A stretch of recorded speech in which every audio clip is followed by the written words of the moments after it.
ربنا ما خلقت هذا باطلا سبحانك فقنا عذاب النار.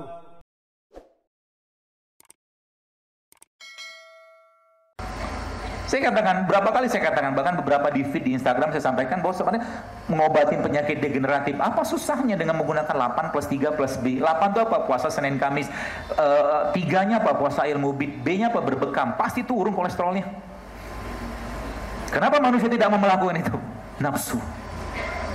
Kan gitu kan? Akhirnya apa? Akhirnya Allah Maha tahu. Allah Maha tahu kita semua. Kita dibekali, diinstal nafsu sekalian.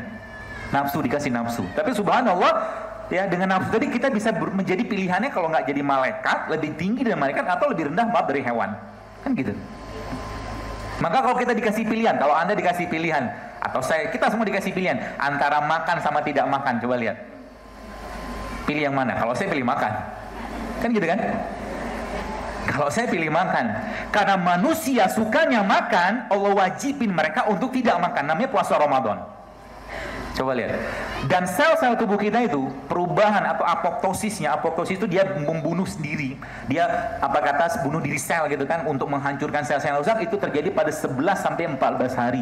Artinya apa? Kalau Anda hitung 365 hari itu dibagi, saya ambil rata-rata 12 hari, maka 365 dibagi 12 itu ketemu 30. Jadi memang manusia itu dalam 1 bulan, dalam 1 tahun wajib puasa 1 tahun, 1 bulan.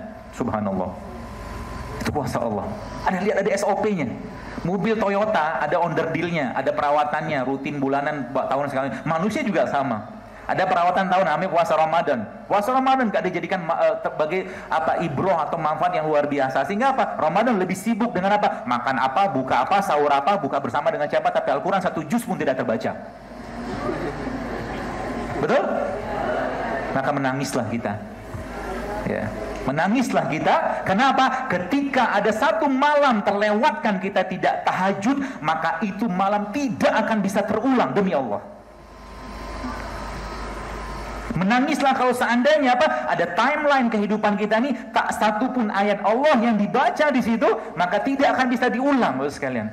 Tidak bisa. Itulah yang kita mau. Sebenarnya kalau sudah kayak begini tuh kita jadi kalau orang tanya sama saya, dokter makannya apa sih pagi, siang, malam? Saya katakan kadang-kadang nggak makan. Kenapa? Apa hebatnya makanan? Saya juga kadang-kadang makanan, ada minum-minum. Kenapa? Kalau sudah kita mementingkan apa yang ada dalam jiwa, kolbu, iman kita, ini makanan itu cuma sekedar untuk menegakkan tulang sulbi kita beribadah. Nggak ada yang lain. Makanan yang Allah kasih dalam bentuk kayak begini hanya untuk apa? Hanya untuk kita beribadah. Dan manusia diciptakan Allah untuk ibadah. Wa ma khalaqtul jinna wal insa illa liya'budun, kata Allah. Ya, maka kita bayangkan berapa banyak waktu yang kita luangkan atau mungkin habiskan atau mungkin kita nggak pakai untuk ibadah. Sayang sekali, Bu, Pak. Ya. Termasuk juga dari sisi makanan, udah makanan nggak sehat, minuman nggak sehat, pikiran nggak sehat, iman pasti nggak sehat. Kayak begitu. Inilah terjadi pada zaman sekarang. Sehingga apa? Banyak orang luar biasa penyakit hatinya. Baru saja kita lihat, ini bukan penyakit, tapi saya katakan ini sesuatu yang buat saya itu nggak menyenangkan. Ketika kita di lampu merah, baru saja di lampu hijau, tantin. Betul. Penyakitnya itu. Tidak juga orang di lampu merah tuh pengen baca Al-Baqarah, tunggulah sebentar. Kan gitu kan? Begitu zaman sekarang. Sehingga apa? Was-was, cemas, emosi, marah. Ada seorang sahabat itu sekalian, namanya Abdullah. Suatu hari ada yang mengabari lagi makan. Dia katakan, "Ya Abdullah, anakmu mati," kata dia. Kata orang yang mengabarkan. Kata dia, "Innalillahi wa inna ilaihi raji'un," dia bilang. Terus kemudian orang itu ngomong lagi, "Ya Abdullah, anakmu tuh mati, dibunuh orang." Dia kata, "Innalillahi wa inna ilaihi raji'un." Makan lagi dia. Yang ngabarin kan kesal. Dia bilang, "Cobalah ente itu sedikit lebih responsif," gitu kan. Mungkin bahasa kita gitu kan. Turun dia letakkan makan, dia kata gini, "Baik, anak saya mati itu tidak bisa dimajukan, tidak bisa dimundurkan. Udah takdir Allah.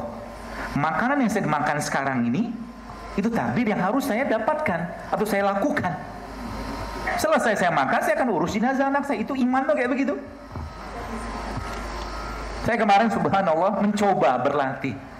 Saya ada flight kemarin di Pontianak, jadi dari Pontianak itu jam 17, pesawat saya itu 17.45. Dari pondok tempat saya mengisi itu, kita berangkat 17:20. Sisa cuma berapa menit tuh. Dan jarak dari bandara itu ke, dari pondok pesantren itu ke bandara sekitar 15 menit. Apa yang saya kerjakan? Saya harus cemas, ngapain cemas? Kalau seandainya pun tidak berangkat dari itu, besok mereka siapin tiket, tapi mereka malu kan, panitianya. Mau tiket saya sudah saya check-in, saya tenang aja, ya ngajak ngobrol segala macam. Tapi apa yang terjadi sekalian? Dari mulai pintu, dari ketika saya sampai bandara itu, subhanallah mereka punya banyak teman-teman di bandara itu, subhanallah masuklah saya, sampai mereka antar di depan pintu pesawat, coba. Kuasa Allah. Sesimpel itu. Ya. Maka Allah memberikan tanda-tandanya untuk apa? Untuk kita terus-menerus menjaga hati kita. Ya, maka Nabi SAW menyampaikan sebuah hadis, kata Aisyah, ya Aisyah, apa doa yang paling sering dibaca oleh Nabi SAW? Aisyah mengatakan, ya muqallibal qulub tsabbit qalbi ala dinik, ya musarrifal qulub sarrif qulubana ala ta'atik. Itu doa anti baper, saya katakan. Ya kan? Hati itu sangat, jadi hati-hati dengan hati. Hati-hati dengan hati. Kalau nggak perlu ngomong, jangan ngomong. Ya, Nabi memberikan petunjuk. Mau marah, jangan marah. Apa jaminannya? Ada jaminannya. Ya kan? Aku akan siapkan surga, kata Rasulullah dalam sebuah hadis. Ya Allah menyiapkan surga bagi orang yang mampu menahan amarahnya saat dia berhak untuk marah. Gitu. Tapi untuk begitu tuh harus ditata banget hatinya. Harus ditata banget. Maka cara menata hati seperti apa? Salah satunya adalah membaca Quran. Salah duanya apa? Sering-seringlah menangis. Sering-seringlah menangis. Itu cara menata hati. Maka Umar mengatakan, kalau engkau membaca Quran, maka menangislah, kata Umar. Kalau engkau tak mampu menangis, maka paksakan dirimu untuk menangis. Kenapa? Orang-orang soleh kalau nangis, tidak mungkin nangis karena mobilnya hilang. Suatu hari ada Rasulullah, kemudian ada Utsman, ada Abu Bakar, lagi nangis berjamaah. Tiba-tiba Umar datang. Umar lihat Rasulullah, Utsman sama Abu Bakar nangis, Umar langsung ikut nangis.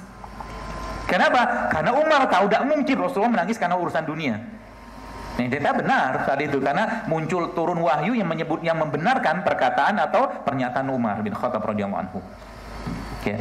Maka teman sekalian, salah satu obat terbaik untuk membersihkan hati kita adalah tadi Al-Quran. Ya. Maka mulai sekarang, ya, kalau Anda mungkin jogging, Anda mungkin lagi makan masak segala macam, udah nggak usah dengar apapun, nur Quran aja. Handphone saya itu isinya cuma 2, kalau nggak kajian Quran. Mau pinter nggak? Mau. Madinah itu negara kecil atau kota kecil yang diimpit oleh 2 imperium besar zaman Rasulullah SAW. Ada Romawi, ada Persia. Tapi pertanyaannya, apakah Nabi SAW pernah mengutus Abu Bakar, Umar, Utsman atau sahabat-sahabatnya untuk belajar militer, belajar ekonomi ke Romawi, Persia? Enggak. Yang Nabi ajarkan apa? Quran. Quran Nabi ajarkan. Ya. Dan di situ semuanya ada. Memang apakah ada jaminan bahwa Al-Quran itu menjadi penyembuh? Ada. Allah katakan dalam surah Al-Isra, wa nunazzilu minal Quran ma huwa syifa, kata Allah. Dan kami turunkan Al-Quran itu sebagai syifa, sebagai penyembuh. Minta sama Allah, maka Allah akan mudahkan semuanya. Ibnu Qayyim al-Jauziyah pernah sebutkan sebuah riwayat, dia mengalami demam. Lalu apa yang dikerjakan? Orang soleh kayak begitu. Apa yang dikerjakan? Dia bacakan Al-Fatihah, kemudian dia usap ke tangannya, kemudian dia tiup ke tangannya, kemudian diucapkan ke seluruh badannya, dan seketika demamnya turun. Itu iman kayak begitu.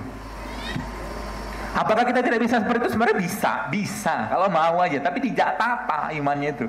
Jaga imannya, karena itu harta kita yang paling berharga. Kolbunya dijaga, jangan banyak makan, karena 2 hal yang menyebabkan iman itu bisa atau kolbu itu lemah. Yang pertama, banyak makan sama banyak bicara. Banyak makan sama banyak bicara. Ya, terutama ibu-ibu nih.